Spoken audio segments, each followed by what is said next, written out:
Hello everyone, how are you doing? This is MD Tech here with another quick tutorial. In today's tutorial I'm going to show you guys how to either enable or disable the status bar within File Explorer on your Windows 10 computer. So basically the status bar would show you how many different items are present within a folder. And it could also show you how many different files are stored within a folder. So pretty straightforward, and we're going to just jump right into it. So if you want to have a little bit more File Explorer space, this tutorial will be for you. So we're going to just jump into it, and we're going to start by opening up the Start menu. Just left click on the Start button one time. Type in Folder Options.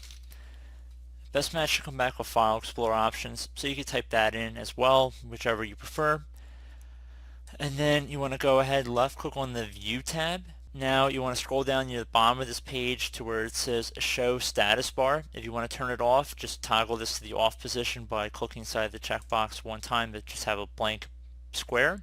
And then left click on Apply and OK to save the change, and that's about it. So I do hope this brief tutorial was able to help you guys out, and as always, thank you for watching, and I do look forward to catching you all in the next tutorial. Goodbye.